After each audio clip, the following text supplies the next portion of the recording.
అది రత్నగిరి అని ఒక చిన్న పల్లెటూరు. పచ్చని పొలాలతో కళకళలాడాల్సిన ఆ ఊరు ఆ 7 వర్షాలు లేక అల్లాడిపోతోంది. ఊరిలోని చెరువులన్నీ అడుగంటిపోయాయి. ఆ ఊరిలో సుందరం అని ఒక బెస్తవాడు ఉండేవాడు. అతనికి చేపలు పట్టడం తప్ప మరో పనే తెలీదు. అతని భార్య సూరమ్మ చాలా గుణవంతురాలు. ఉన్నంతలో తృప్తిగా బతికే మనస్తత్వం ఆమెది. చెరువులు ఎండిపోవడంతో సుందరానికి బతుకు తెరువు కష్టమైంది. భార్యాభర్తలిద్దరూ ఆకలితో అలమటించే పరిస్థితి వచ్చింది. ఒకరోజు ఉదయం సుందరం తన పాత వల పట్టుకుని కూర్చున్నాడు. సూరమ్మ, ఊర్లో ఉన్నటువంటి ఆ 7 చెరువులు ఎండిపోయాయి. ఇలా అయితే నేను చేపలు ఎక్కడ పట్టాలి? ఈ పరిస్థితి ఇలాగే ఉంటే మనకి పస్తులు తప్పవే. ఏం చేయాలో నాకు అర్థమే కావడం లేదు. ఏం చేస్తామండి, కాలం కలిసి రాకపోతే మనిషి మాత్రం ఏం చేస్తాడు? మన ఇంట్లో ఉన్న కొద్దిపాటి గింజలే అయిపోవచ్చాయి. రేపటికి వంటకి ఒక్క గింజ కూడా లేదండి. అందుకే నేను ఒక నిర్ణయానికి వచ్చా సూరమ్మ. మన ఊరి చెరువు మీద ఆశ వదులుకొని రేపు నేను ఆ దూరంగా ఉన్న సముద్రానికి వెళ్తాను.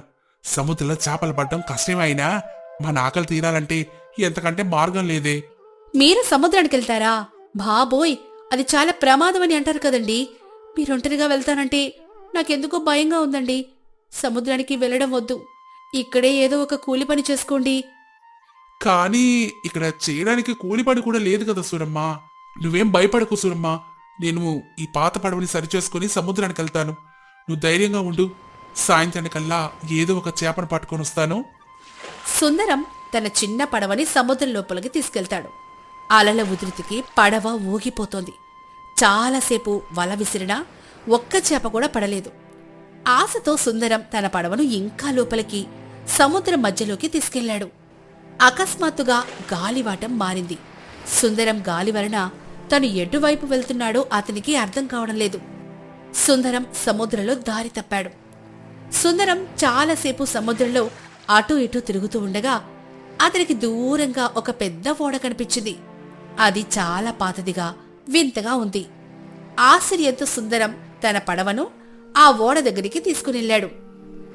అప్పుడు సుందరం తనలో తాను, ఇదేంటి, సముద్రం మధ్యలో ఇంత పెద్ద ఓడ నిశ్చలంగా ఉంది? లోపల ఎవరైనా ఉన్నారా? ఒకసారి వెళ్ళి చూస్తే ఏమవుతుందిలే. బహుశా నాకేదైనా సాయం దొరుకుతుందేమో. సుందరం అలా అనుకుని మెల్లగా ఆ ఓడ లోపలికి అడుగుపెట్టాడు. అక్కడ ఉన్న దృశ్యాన్ని చూసి అతని కళ్ళు బయలు కమ్మాయి. ఓడంతా బంగారు నాణాలు, విలువైన వజ్రాలు రాసులుగా పోసున్నాయి. ఆ కాంతికి అతని కళ్ళు మెరిసిపోయాయి. తన దరిద్రమంతా ఒక్క నిమిషంలో తీరిపోతుందని అతనికి అర్థమైంది.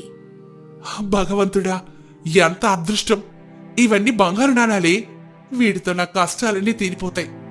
సూరమ్మ ఇక పస్తులు పడుకోవాల్సిన అవసరమే లేదు. ఇందులో కొన్ని నాణాలు తీసుకుని వెళ్తాను. సుందరం తన దగ్గర ఉన్న చిన్న సంచిలో కొన్ని బంగారు నాణాలు నింపుకొని మెల్లగా తన పడవలో ఊరికి చేరుకున్నాడు.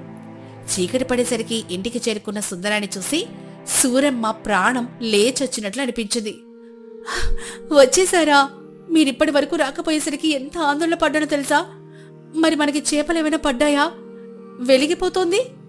సూరమ్మ, నీకొక విషయం చెప్పాలి. ఈరోజు నాకు చేపలు దొరకలేదు గాని సాక్షాత్తు లక్ష్మీదేవి దొరికింది. ఇదిగో చూడు, ఈ బంగారు నాణేలు. బంగారు నాణాలా? ఇవెక్కడివి? ఎవరైనా దొంగలించారా ఏంటి?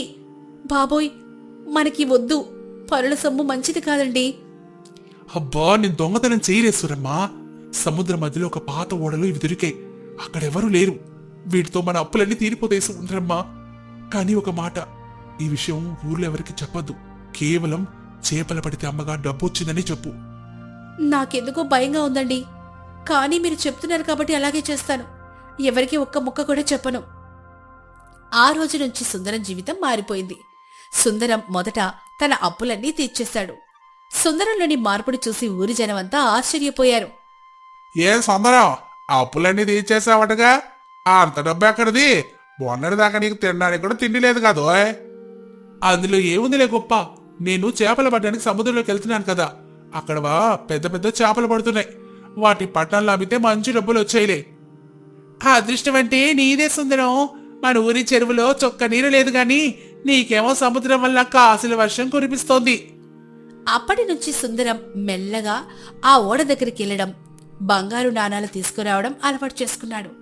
ఆ డబ్బుతో ఒక పెద్ద మేడ కూడా కట్టాడు. పొలాలు కొన్నాడు. సుందరం ఇల్లు ఊరి జమీందారిల్లు కంటే పెద్దగా తయారైపోయింది.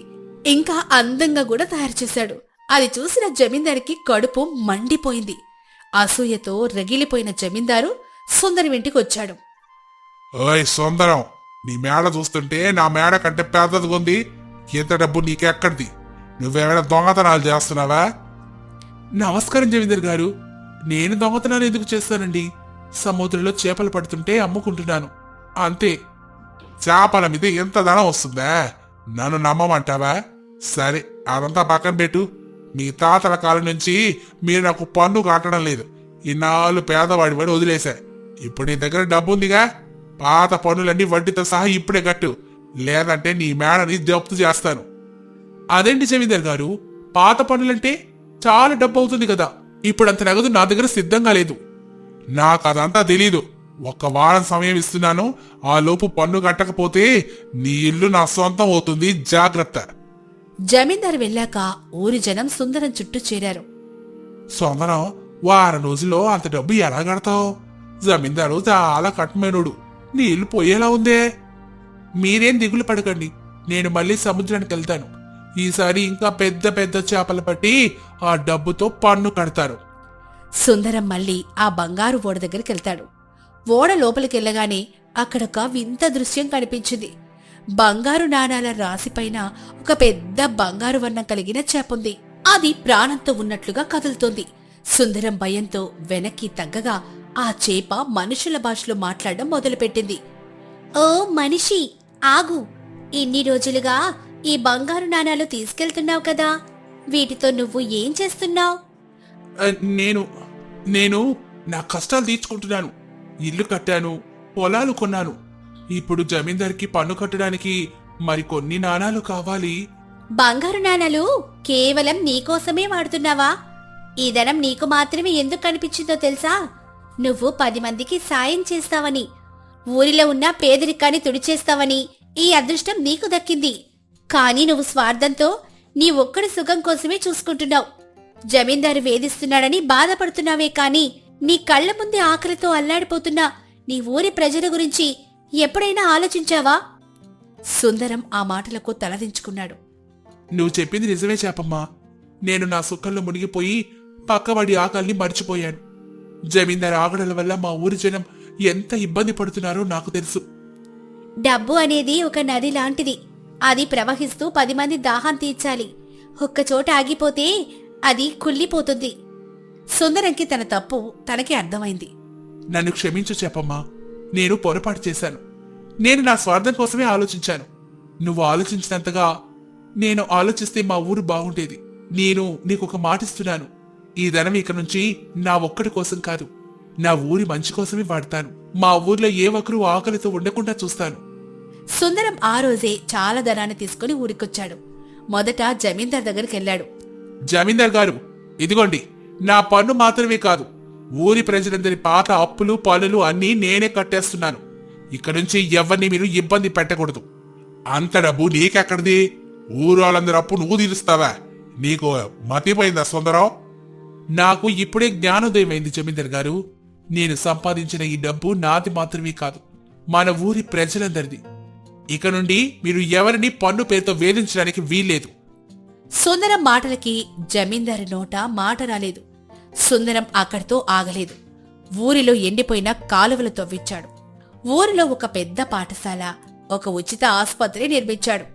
జమీందారు అధికారాన్ని తగ్గించడానికి ఊరిలో ఒక ప్రజాస్వామ్య వ్యవస్థను ఏర్పాటు చేసి అందరికీ సమాన హక్కులు ఇచ్చాడు.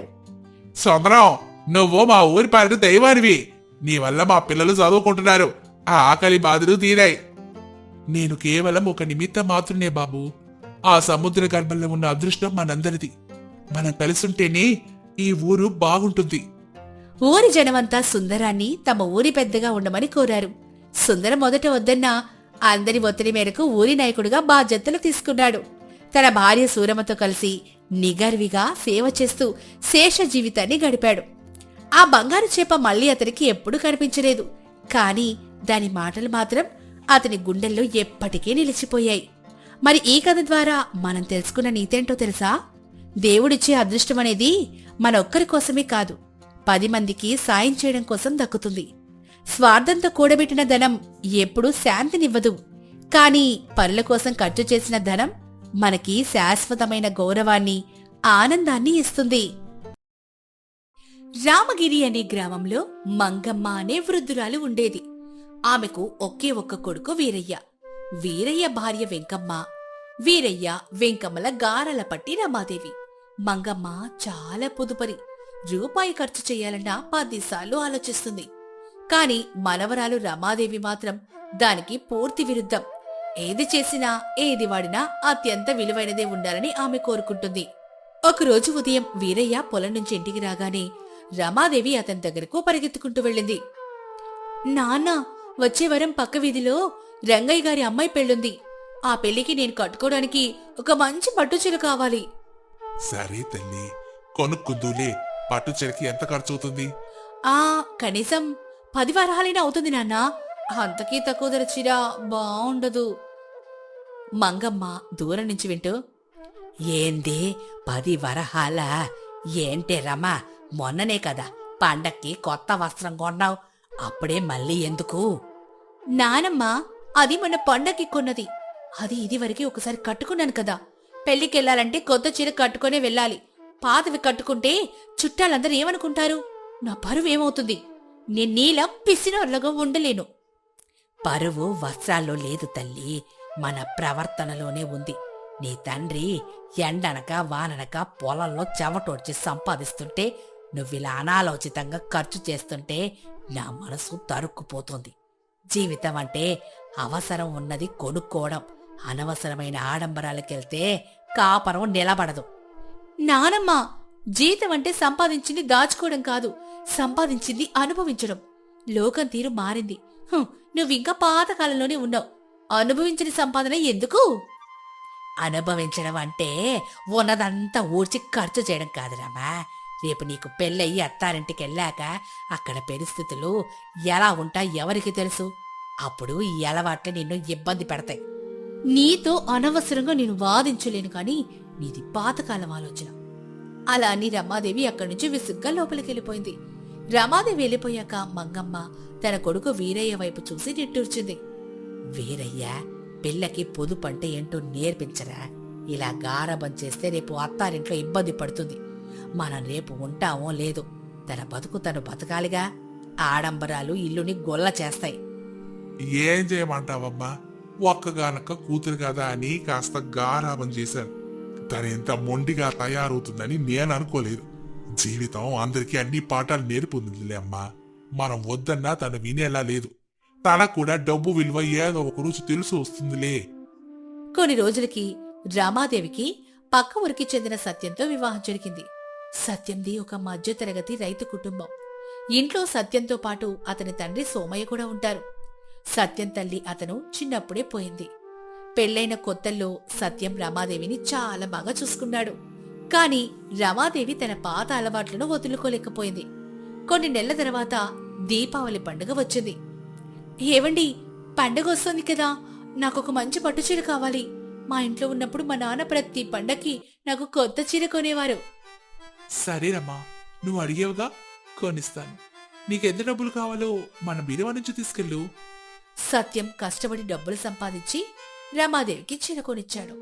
కొద్ది రోజులకే సంక్రాంతి వచ్చింది. రమాదేవి మళ్లీ కొత్త చీర కావాలని పట్టుబట్టింది.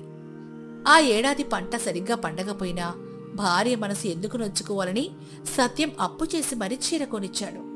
ఇక ఉగాది పండుగ వచ్చేసరికి పరిస్థితి ఇంకా క్లిష్టంగా మారింది. ఏవండి, రేపు ఉగాది కదా, అంగడికెళ్ళి మంచి రంగు పట్టు చీర తీసుకోరండి. రమా, ఒక్క నిమిషం నా మాట విను. ఈ ఏడాది అసలు వర్షాలే లేవు, పొలం ఎండిపోయింది. ఇప్పటికీ నేను వరుసగా 2 పండుగలకు కొత్త చీరలు కొన్నానుగా. అవి కేవలం ఒక్కసారి కట్టావు కదా. ఈ ఉగాదికి వాటిలో ఒకటి కట్టుకోకూడదా? ఏంటి, పండగకి నేను పాత చీర కట్టుకోవాలా? మా పుట్టింట్లో ఉన్నప్పుడు ప్రతి పండగకి నేను కొత్త చీర కట్టుకునేదాన్ని. మీరు నన్ను సరిగ్గా చూసుకోవడమే లేదు. మీరు కొత్త చీర కొనకపోతే నేను పండగే చేసుకోను. అది కాదురమ్మా, మన ఆదాయం చూసుకోవాలి కదా. ఇంట్లో సరుకులకు కూడా డబ్బులు సరిపోవడం లేదు. నాకవన్నీ తెలీదు. పండక్కి కొత్త చీర ఉండాల్సిందే, లేకపోతే అందే సంగతులు. రమాదేవి అలా మొండికేయడంతో సత్యం విధి లేక తన స్నేహితుడు చంద్రన్ దగ్గర డబ్బులు తీసుకొని రమాదేవికి చీర కొనిచ్చాడు. కాని రమాదేవి అక్కడితో ఆగలేదు. ఇంట్లోకి అనవసరమైన వస్తువులు కొనమని సత్యాన్ని ఇబ్బంది పెట్టడం మొదలుపెట్టింది. దీంతో ఇంట్లో రోజు గొడవలు జరగసాగాయి.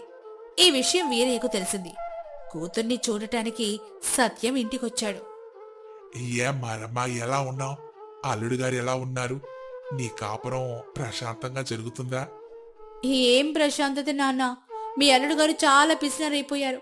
ఒక చీర కొనమంటేనే 100 మాటలు చెప్తున్నారు. వాళ్ళలా మాట్లాడుతూ ఉండగా సత్యం అప్పుడే ఇంట్లోకొచ్చాడు. వీరయ్య సత్యం వైపు చూశాడు. సత్యం పాత బట్టలు వేసుకునున్నాడు.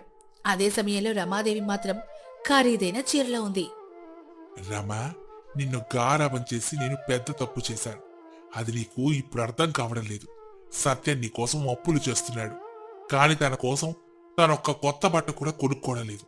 కుటుంబం అంటే ఇద్దరు కలిసి పొదుపుగా ఉండాలి. నీకు వచ్చే ఆదాయాన్ని బట్టి ఖర్చు చెయ్యాలి.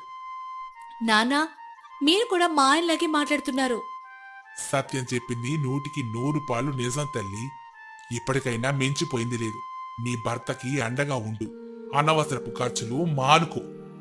రాక రాక వచ్చిన తన తండ్రిని నొప్పించడం ఇష్టం లేక రమాదేవి ఇలా అంటుంది. సరే నాన్న, మీరు చెప్పినట్టే ఉంటాను. వీరయ్య తిరుగు ప్రయాణమయ్యాడు. వీరయ్య మాటలకు రమాదేవి పైకి సరే అన్నప్పటికీ ఆమె మనసు మాత్రం మారలేదు. దాంతో కొన్ని రోజులకు మంగమ్మ స్వయంగా మనవరాలింటికి వచ్చింది. రమాదేవి సోమరితనంగా కూర్చొనుండడం, సత్యం పొలం పనులతో అలసిపోయి రావడం చూసి మంగమ్మకు కోపం వచ్చింది. ఏంటి రమా, నీ భర్త ఎంటలో కష్టపడుతుంటే నువ్విక్కడ హాయిగా కూర్చొని ముచ్చట్లు చెప్తున్నావా? నీకు కష్టం విలువ తెలియడం లేదు. ఆ చీరల మీద ఉన్న ధ్యాస పని మీద లేదు. నానమ్మా, నేను చాలా గారభంగా పెరిగాను. మా ఆయన కష్టపడుతుండగా నేనెందుకు కష్టపడాలి? నీకు ఇంటి దగ్గర ఉండడం వల్లనే కష్టం తెలియడం లేదమ్మా. డబ్బు విలువ తెలియడం లేదు. రేపు నువ్వు పొలంకొచ్చి పనిచే, అప్పుడు తెలుస్తుంది ₹1 సంపాదించడం ఎంత కష్టమో. అబ్బో, పొలంలో పని చేయడం ఏమైనా పెద్ద కష్టమా? సరే, రేపు నేను కూడా పొలంకొస్తాను. అక్కడ ఉండే కష్టమేంటో నేను చూస్తాను. మరుసటి రోజు ఉదయం సత్యం వద్దు వద్దు అని చెప్పినా వినకుండా రమాదేవి పొలానికి బయలుదేరుతుంది. ఆ రోజు ఎండ విపరీతంగా ఉంది. రమాదేవి గంటసేపు పొలంలో పనిచేసేసరికి ఆమెకు కళ్ళు తిరగడం మొదలైంది. చెమటలు కక్కుతూ దాహంతో అల్లాడిపోయింది. రమా, వద్దు. ఈ పొలం పని నీ వల్ల కావడం లేదు. కాస్త నీళ్లు తాగి ఆ చెట్టు నీడను కూర్చో. మంగమ్మ వెంటనే అడ్డుకుంటూ, వద్దు బాబు, తనని నీడకి పిలవద్దు.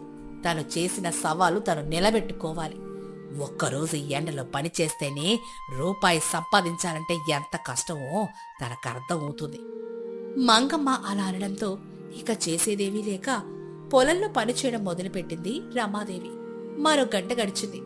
రమాదేవికి ప్రపంచమంతా గిర్రున తిరిగినట్లు అనిపిస్తోంది. అప్పుడు తనొక చీర కోసం అడిగే ₹1000 సంపాదించడానికి ఎన్ని గంటలు ఇలా ఎండలో కష్టపడాలో ఆమెకు అర్థమైంది. రమాదేవి కష్టాన్ని అర్థం చేసుకున్న మంగమ్మ ఇలా అంటుంది. ఇప్పుడు రా తల్లి, నీడకురా. రమాదేవి తలదించుకొని నీడకొచ్చింది. మంగమ్మ ఆమెకు మంచినీళ్ళిచ్చింది. నానమ్మ, నన్ను క్షమించు. నేను చాలా తప్పు చేశాను. ₹1 సంపాదించడం ఇంత కష్టమని నాకు తెలియదు. నా ఆడంబరాల కోసం మా ఆయన్ని ఎంత ఇబ్బంది పెట్టానో ఇప్పుడు తెలుస్తోంది. ₹1 సంపాదించాలంటే ఒక్కో చెమట చుక్క చిందించారని నాకు అర్థమైంది. కష్టం విలువ నువ్వు తెలుసుకుంటే చాలు తల్లి. సంపాదించడం ఎంత ముఖ్యమో దాన్ని గౌరవించడం కూడా అంతే ముఖ్యం. రమాదేవి సత్యం దగ్గరికెళ్ళి, ఏవండి, నన్ను క్షమించండి. ఇకపై నేను ఏ రోజు మిమ్మల్ని కొత్త చీరల కోసం, అనవసరపు ఖర్చుల కోసం ఇబ్బంది పెట్టను. మన ఆదాయానికి తగ్గట్టుగా నేను సంసారాన్ని నడుపుతాను. నువ్వు మారావు. నాకు అంతకంటే ఇంకేం కావాలి రమా? కొన్ని నెలల తర్వాత మళ్ళీ ఒక పండగ వచ్చింది.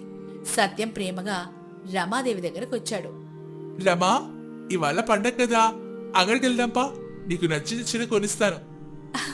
వద్దులేండి, గత పండగ కొన్న చీరలు పెట్లో అలాగే ఉన్నాయి.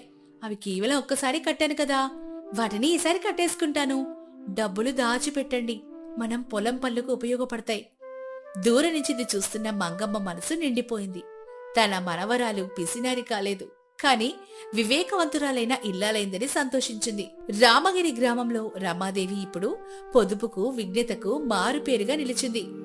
మరి ఈ కథ ద్వారా మనం తెలుసుకున్న నీతేంటో తెలుసా? కష్టం విలువ తెలిసినవాడే సంపదను గౌరవించగలడు. ఆడంబరాలు తాత్కాలిక సంతోషాన్నే ఇస్తాయి, కాని పొదుపు మరియు విజ్ఞత శాశ్వతమైన ప్రశాంతతని ఇస్తాయి. రూపాయి విలువ అది సంపాదించే చెమట చుక్కల్లోనే ఉంటుంది.